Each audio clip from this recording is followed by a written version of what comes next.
Olá, amigos do canal Chão Maza, quem vos fala é o Carlos Maza. Não se esqueça, antes de começarmos os nossos trabalhos, de deixar o seu like, não se esqueça de deixar o joinha, de se inscrever no canal. De cada 10 pessoas que assistem o canal Chão Maza, apenas uma está inscrita.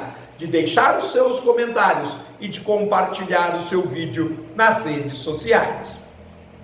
Nós que viemos hoje para mais um especial Jornal do Maza Ciências. Nós que estamos analisando toda a corrida espacial e já no programa anterior encerramos a Apollo 15 e vamos para a penúltima missão tripulada até agora para o nosso satélite natural, que foi realizada pela Apollo 16. Bem, vejamos o emblema, uma grande águia americana com brasão norte-americano, duração de 16 a 27 de abril de 1972.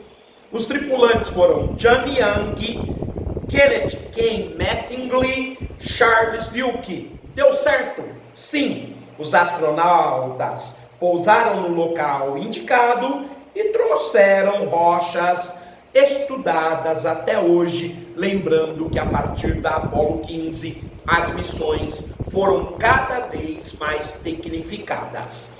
Vejamos agora então as legendas das belíssimas fotos, começando pela maior, a número 1, Charles Duke, 36 anos, o mais jovem caminhante lunar. Vejam, na beira de uma cratera, com ancinho para fazer a coleta do regolito e ao fundo o jipe lunar. Pois bem, número 2, Duke analisa um rochedo na Lua, esse rochedo que ficou conhecido pelo nome de House Rock, a casa, a rocha da casa, porque era aproximadamente do tamanho de uma casa aqui na Terra.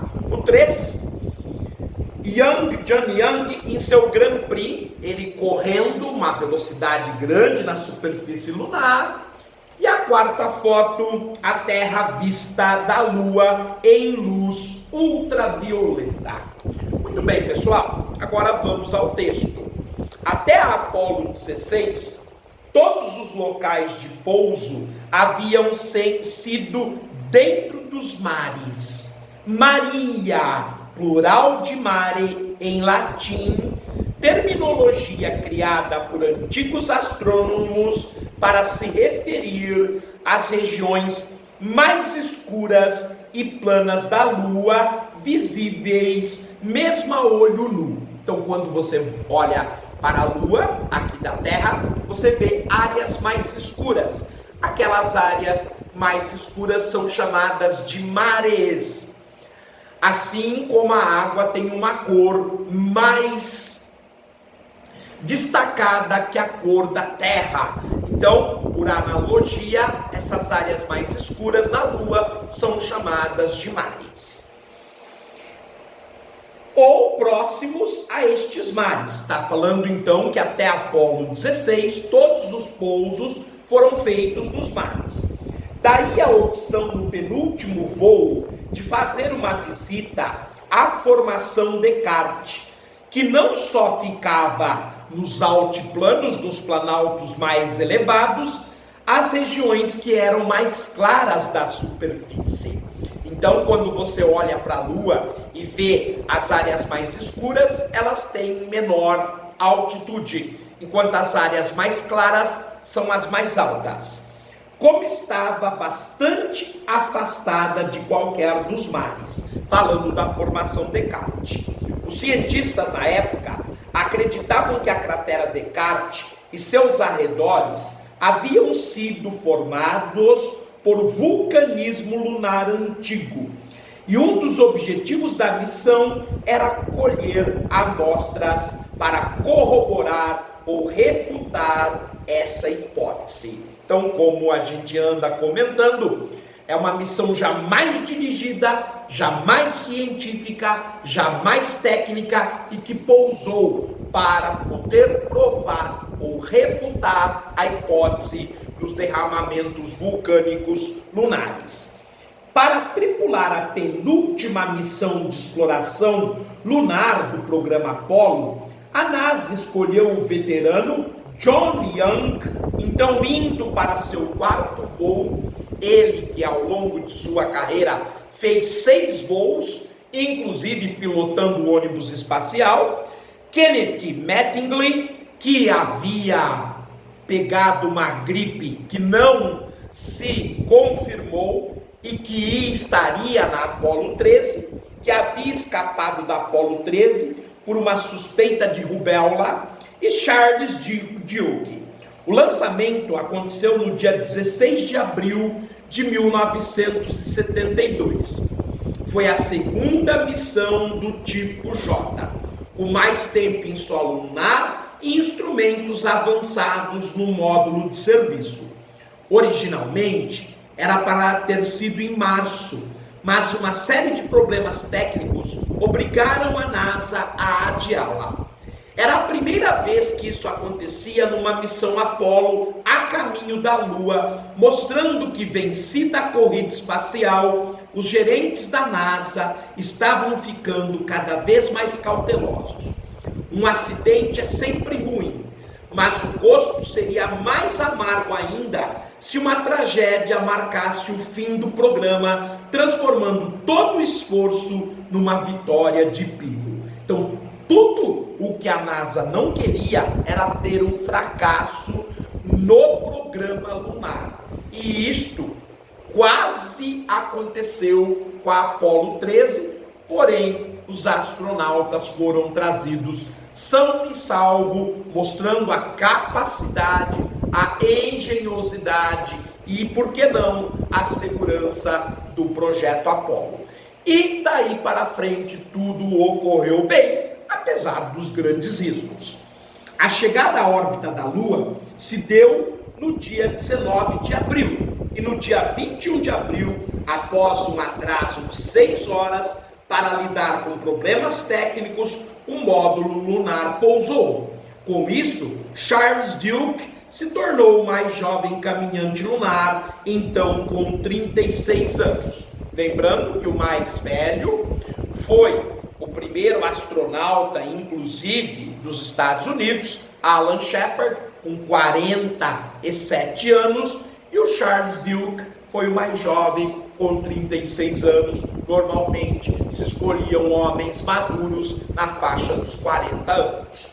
O Jeep lunar, mais uma vez, deu grande mobilidade aos intrépidos exploradores, que puderam percorrer com ele 26,7 quilômetros ao longo de 3 dias, com direito a um Grand Prix, John Young fazendo um circuito com o veículo diante das câmeras e testando a velocidade. No primeiro dia, os dois desceram e testaram o rover, instalaram instrumentos científicos e coletaram amostras. Um dos experimentos de medição de fluxo de calor no interior da Lua pifou depois que Young tropeçou nos cabos. Em compensação, os astronautas tiveram o privilégio de operar o primeiro telescópio na Lua. Era um espectrógrafo, câmera de ultravioleta, luz que é fortemente filtrada pela atmosfera da Terra, ainda bem, caso contrário daria problemas para a vida, mas pode ser observada da Lua. O dispositivo foi instalado à sombra do Orion e os astronautas tinham de apontá-lo manualmente para fazer as imagens registradas em um cartucho de filme que foi recolhido e trazido de volta à Terra. Lembrando que Orion é o nome do módulo lunar, aquele que pousou na Lua, evidentemente, da missão Apollo 16. As duas outras caminhadas lunares, cada uma realizada em um dia, foram dedicadas a visitas de alvos geológicos e a coleta de amostras como comentamos, devidamente dirigidas. E pelas imagens, os cientistas já podiam sugerir o que a análise das rochas confirmaria mais tarde. A origem de Descartes não é vulcânica como se pensava. Foram ao todo 71 horas na superfície lunar, das quais 20 horas e 14 minutos encaminhadas fora da nave. Na volta à órbita, os astronautas ainda passaram mais um dia girando ao redor da Lua para concluir as observações feitas com o módulo de serviço antes de tomar o caminho de volta para a Terra. Então foi uma missão de longa data, extremamente específica e com grande objetivo. Curiosamente, após as observações, Ken Mattingly teve de fazer uma caminhada espacial para fora da nave para recolher os filmes dos instrumentos e trazê-los de volta para a revelação. O mesmo procedimento havia feito na Apollo 15 e voltaria a se repetir na Apollo 17.